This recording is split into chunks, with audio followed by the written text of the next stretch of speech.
오늘 나눌 말씀의 제목은 엘리야와 엘리사입니다. 엘리야와 엘리사. 그 사자성어 중에 그 줄탁동시라는 말이 있어요. 줄탁동시. 그게 뭐냐면 이 병아리가 부화할 때 이제 그 껍질을 깨고 빨리 나와야 돼요. 안 그러면 이제 질식해서 죽습니다. 그래서 이 병아리가 안쪽에서 껍질 안쪽에서 이제 바깥으로 나가려고 이제 껍질을 쪼는 겁니다. 그래서 그때 그것이 줄이에요. 그게 쫀다. 이게 떠들 줄자인데 떠들 줄자리 막 병아리가 그 껍질 안에서 나가려고. 그러면 이제 어미 닭은 그 소리가 들리잖아요. 병아리가 나오려고 하는 그 계란에 소리가 들리니까 이제 바깥에서 또 쪼는 겁니다. 그게 탁입니다. 탁, 쫄탁 그래가지고. 그래서 또 어미가 또 그 소리가 나는 쪽으로 또 같이 쪼아요. 그래서 안에서는 병아리가 쪼고 바깥에서는 닭이 쪼고 그걸 동시에 하는 거예요. 그래야 부화가 이제 나오는 겁니다. 껍질을 깨고 그 줄탁 동시. 그래서 특히 교육계 쪽에서 또 코칭이나 리더십 이야기할 때 거기서 많이 쓰는 용어 중에 하나가 줄탁동시. 그래서 선생님이 학생을 이끌려고 할 때 학생이 내는 소리가 줄, 또 교사가 도와주는 소리가 탁. 그래서 줄탁동시 뭐 이런 얘기들을 종종 하곤 합니다. 엘리야와 엘리사를 이야기할 때 이 줄탁동시만큼 너무나 잘 어울리는 사자성어가 없습니다. 엘리사가 엘리사일 수 있었던 거, 엘리야의 도움이 아니었다면, 엘리야의 존재가 아니었다면 있을 수 없죠. 엘리야가 받은 축복이 있고 엘리사가 받은 축복이 있습니다. 오늘 그걸 좀 나누려고 합니다. 자, 엘리야가 받은 축복, 그래서 엘리사라고 하는 제자, 엘리사라고 하는 멘티라고 할까요? 팔로워를 얻었다는 것이 엘리야의 축복이고, 엘리사의 축복은 당연히 엘리야와 같은 좋은 스승을, 좋은 멘토를, 좋은 리더를 얻었다. 이것이 서로가 서로에게 축복이 되는 그런 모습을 보게 됩니다. 자, 먼저 이 엘리야와 엘리사, 엘리사가 엘리야에게 어떻게 축복이 되는지를 좀 보겠습니다. 엘리야는 일찍이 엘리사를 마음에 두고 또 엘리사를 지켜보다가 엘리사를 그의 제자로 부르거나 양육한 사이가 아닙니다. 엘리야가 너무 힘들어할 때 로뎀나무 아래 쓰러져서 차라리 죽었으면 좋겠다고 할 때 그때 하나님께서 누구를 소개해 주시냐면 엘리사를 소개합니다. 엘리사에게 가서 기름을 붓고 너의 리더십을 그에게 이양해라 라고 하는 겁니다. 열왕기상 19장 16절 우리 한번 보겠습니다. 열왕기상 19장 16절 자, 읽어보시죠. 시작. 너는 또 님시의 아들 예후에게 기름을 부어 이스라엘의 왕이 되게 하고 또 아벨 무올라 사밧의 아들 엘리사에게 기름을 부어 너를 대신하여 선지자가 되게 하라. 엘리야가 너무 힘들어하니까 이제 선지자 그만하고 엘리사를 선택해라. 엘리야가 엘리사를 선택한 게 아닙니다. 하나님이 엘리사를 소개해 주었어요. 사밧의 아들 엘리사에게 기름을 붓고 너를 대신해서 이 북이스라엘의 선지자가 되게 하거라. 엘리사는 당시에 이 엘리야가 운영하고 있던 선지자 학교가 있어요. 오늘 본문에 길갈, 베델, 여리고, 요단 다 선지자 학교가 있다고 그러죠. 그게 다 이 엘리야가 육성한 오늘날로 말하자면 신학교와 같은 그런 곳입니다. 그런 선지자 학교를 세웠는데 엘리사는 엘리야가 세운 학교의 생도가 아닙니다. 완전히 다른 사람입니다. 엘리야가 처음 엘리사를 만났을 때 엘리사는 뭐 하고 있었냐면 소를 데리고 농사 짓고 있었어요. 밭일을 하고 있었다 이 말입니다. 자, 열왕기상 19장 19절을 좀 보겠습니다. 열왕기상 19장 19절. 자, 시작. 엘리야가 거기서 떠나 사밧의 아들 엘리사를 만나니 그가 12 겨릿소를 앞세우고 밭을 가는데 자기는 12째 겨릿소와 함께 있더라. 엘리야가 그리로 건너가서 겉옷을 그의 위에 던졌더니. 자, 엘리야가 엘리사 만났을 때 엘리사가 뭐 하고 있었다고요? 소를 끌고 밭에서 일하고 있었어요. 결의소라 그랬죠. 12결의소. 12결의소. 이 결의소라는 말은 쟁기질하는 소. 쟁기질하는 소. 이스라엘은 쟁기질을 할 때 2마리가 같이 합니다. 그게 결의소입니다. 그러니까 12결의소니까 최소 몇 마리가 있는 거예요? 24마리가 있는 겁니다. 쌍으로 해가지고. 이 얘기를 본문이 가르쳐주는 이유는 이 엘리사가 바로 부유한 가정이라는 것을 지금 넌지시 이야기해주고 있는 겁니다. 한 결의소만 가지고 있어도 괜찮은데 12결의소를 가지고 있었다. 이것을 정보로 지금 이야기해주고 있는 거예요. 엘리사는 정말 큰 땅덩어리에 넉넉한 그런 물질을 소유한 그런 사람이었어요. 그런 그에게 엘리야가 겉옷을 던지는 겁니다. 콜링을 하는 거죠. 나의 제자가 되거라. 그러자 엘리사는 자신이 가진 모든 재산을 다 정리합니다. 불살라버려요. 그리고는 엘리야의 제자가 되는 것이죠. 아주 결단력 있는 제자의 모습. 예수님이 제자들에게 너는 나를 따르라. 그러니까 배도 버리고 그물도 버리고 따라가듯이 엘리사도 엘리야가 부르니까 그대로 따라갑니다. 이것이 엘리야의 복이라면 복이죠. 이런 결단력 있는 헌신하는 충성스러운 그런 제자를 얻었다. 또 하나 오늘 본문을 보면 엘리사가 계속 엘리야를 쫓아가죠. 엘리야가 그만 오라고 따라오지 말라고 해도 엘리사는 계속 쫓아갑니다. 길갈로 가면 길갈로 가고 나 베델 갈란다 그럼 베델도 가고 여리고 가면 여리고 가고 요단 갑니까 요단 가고. 엘리야가 묻습니다. 도대체 나에게 뭘 원하느냐? 내가 너에게 뭘 해줄까? 그러니까 엘리사가 뭐라 그래요? 이전 번역으로 보면 영감의 갑절을 저에게 주십시오. 우리 개정의 번역 9절에서는 성령이 하시는 역사가 갑절이 있기를 원합니다. 자, 우리 9절 말씀을 같이 보겠습니다. 9절 시작.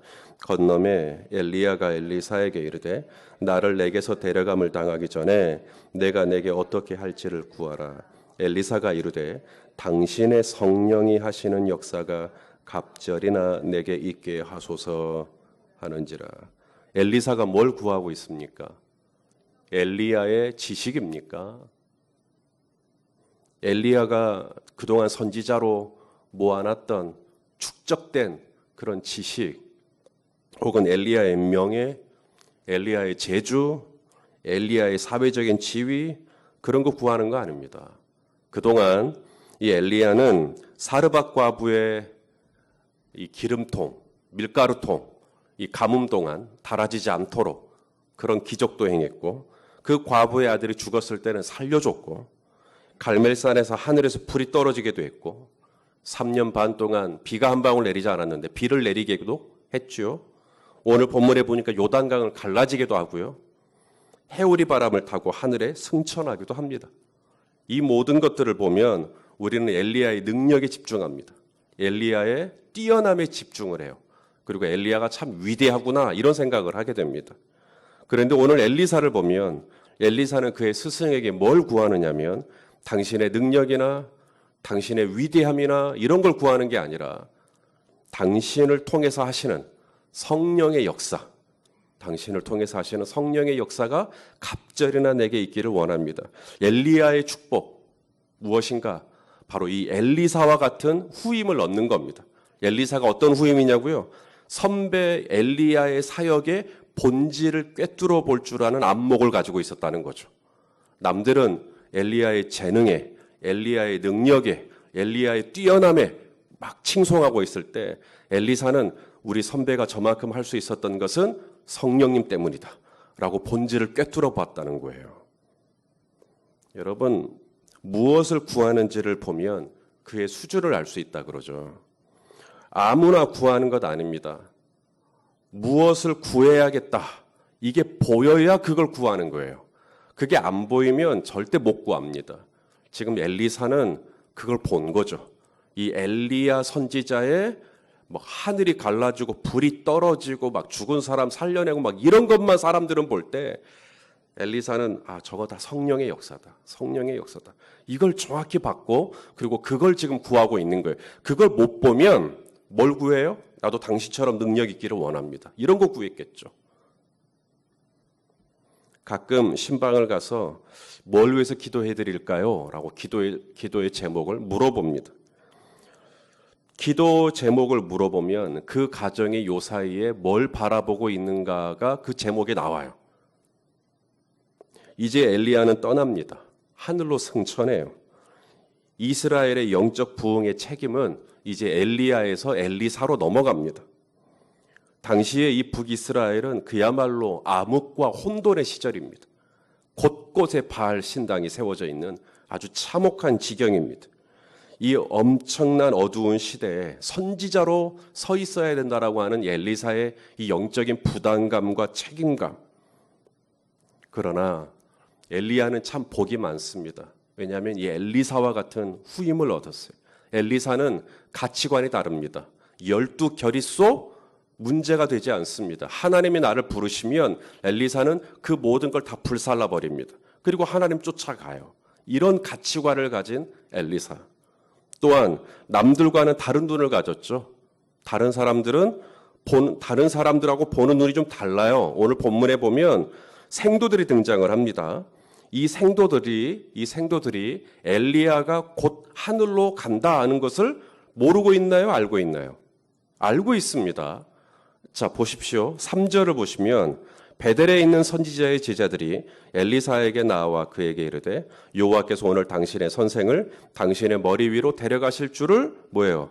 아시나이까? 하니 나도 안다. 조용해라. 이렇게 말합니다. 그러면 베델에 있는 생도들만 알았나? 여리고에 있는 선지자의 제자들, 5절이죠. 여리고에 있는 선지자의 제자들도 엘리사에게 나와 오늘 우리 스승이 하늘로 올라간다는 걸 알고 있어요? 모르고 있어요? 알고 있습니다. 그런데 알고는 있는데 스승을 쫓아가지는 않습니다. 지금 스승이 이제 곧 하늘로 올라간다는 걸 아는데도 딱 거기까지, 아는 것까지. 엘리사는 똑같이 알아요. 똑같이 아는데 엘리사는 쫓아갑니다. 엘리사는 쫓아가요. 남들과는 좀 달라요. 남들은 알지만 그냥 딱 거기까지입니다. 알아. 나도 기도해야 된다는 거 알아. 나도 말씀 봐야 된다는 거 알아. 딱 거기까지입니다. 그것이 얼마나 좋은 건지도 알아요. 딱 거기까지. 엘리사는 이대로 떠나보낼 수는 없어요. 이대로 갈게 할 수 없어요. 자신이 앞으로 짊어져야 할 선지자로서의 이 무게감이 너무 무거운 거예요. 이 중량감이 숨이 막힐 지경이에요. 이걸 감당하려면 우리 스승이 가지고 있는 그런 능력이 아니라 우리 스승을 통해 역사하셨던 성령의 역사가 내게 있지 않으면 나는 이 시대를 감당할 수 없다. 이런 막중한 무게감이 엘리사에게 있었던 거예요. 남들은 알지만 안 움직였죠. 엘리사는 움직이지 않을 수가 없었던 거예요. 우리 스승 떠나기 전에, 우리 선배 떠나기 전에 내가 이분을 통해서 뭔가를 받아야 되겠다. 이런 제자, 이런 멘토를 얻는 건 축복이죠. 자, 이제는 또 엘리사의 축복입니다. 엘리사의 축복은 당연히 엘리야입니다. 엘리야와 같은 귀한 스승을 만나는 거죠. 자, 엘리야가 이 요단을 어떻게 건너냐면 자신의 겉옷을 이 요단강을 쳐요. 그러니까 요단강이 쫙 갈라집니다. 자, 8절 말씀 한번 보시죠. 8절 시작. 엘리야가 겉옷을 가지고 말아 물을 치매 물이 이리저리 갈라지고 두 사람이 마른 땅 위로 건너더라. 잘 보세요. 엘리야가 자신의 겉옷을 벗어서 물을 칩니다. 그러니까 갈라졌어요. 이제 엘리사가 또 어떻게 요단을 건너는가 보십시오. 14절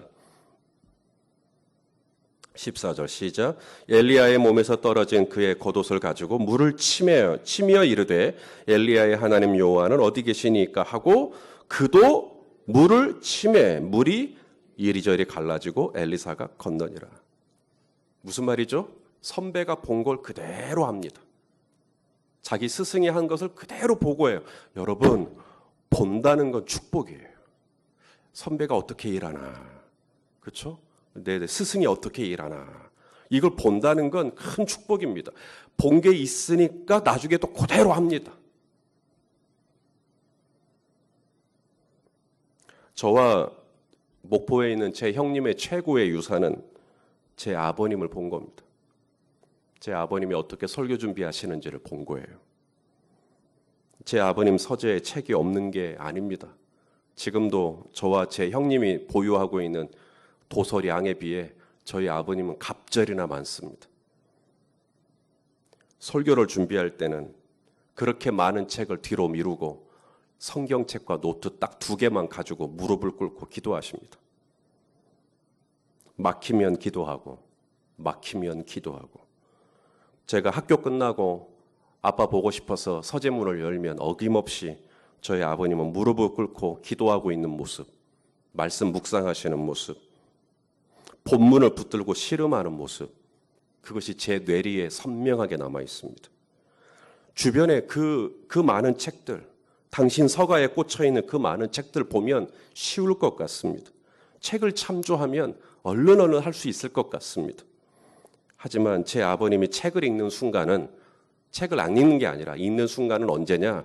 다 설교 준비 끝나고 난 다음, 설교 준비 다 끝나고 난 다음 이 설교가 제대로 된 설교인지, 이 설교를 이렇게 해도 되는지를 검증받기 위한 객관적인 자료로 책을 활용하십니다.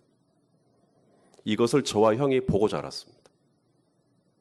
세상에 성경에 대한 주석이 얼마나 많고, 여러 목사님들의 설교집이 얼마나 많고, 교수님들의 학술집이 얼마나 많을진데, 저와 형은 처음부터 절대 그거 의지하지 않습니다. 저희도 많은 걸 가지고 있지만 일단 뒤로 미룹니다. 그리고 무릎으로 승부합니다. 묵상으로 승부합니다. 기도로 승부합니다. 그렇게 하는 이유는 본 게 있기 때문에 그렇습니다.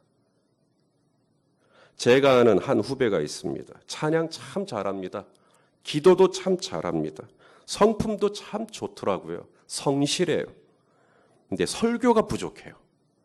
강단에 서서 말씀을 전하면 도대체 뭔 얘기를 하는지를 모르겠어요. 조언을 좀 해주고 싶었어요. 어떤 조언을 해줄까 하다가 한마디만 물었어요. 자네 모델이 누군가? 자네 모델이 누군가? 자네는 누구를 닮아서 그분처럼 설교하고 싶은 모델이 누군가? 물었어요. 후배에게서 바로 그 문제를 발견할 수가 있었어요. 이 친구의 문제, 모델이 없었어요. 그게 자네의 가장 큰 문제라고. 엘리야가 없는데 엘리사가 어떻게 나와요? 안에서 병아리가 아무리 줄을 해도 바깥에서 누군가는 탁을 해줘야죠. 바깥에서 누군가는 끌어줘야죠. 이렇게 하는 거야. 요단을 건널 때는 겉옷을 쳐야 되는 거야. 보여주는 사람이 없는데, 가르쳐주는 사람이 없는데 어떻게 요단을 건넙니까? 잘 생각해 보십시오. 여러분의 현재의 모습은 분명 어디선가 본 것을 하고 있을 거예요. 누군가에게서 보았던 모습에서 영향을 받고 하실 거예요. 새벽기도 아무나 하는 거 아닙니다. 새벽기도 하는 모습을 누군가에게서 봤겠죠. 부모님일 수도 있고 가까운 사람일 수도 있고, 아, 저렇게 신앙생활 하는구나. 아, 저렇게 할 수도 있는 거구나. 본 것이 참 중요합니다. 목장 모임을 갈 때 왜 우리가 어린 자녀들까지 다 데리고 갑니까? 오후 예배나 3일밤 예배에 할 수만 있으면 자녀들을 데리고 오는 이유가 뭡니까? 본 게 있어야 나중에 자녀들이 요단강을 건너죠. 요단강을 건너는 모습을 본 적이 없고, 엄마 아빠가 요단강을 겉옷을 쳐서 건너는 장면을 본 적이 없는데, 이후에 이 아이들에게 요단강은 수없이 많이 펼쳐질 텐데 어떻게 그걸 건넙니까? 기도로 건너겠습니까? 말씀으로 건너겠습니까? 찬송으로 건너겠습니까?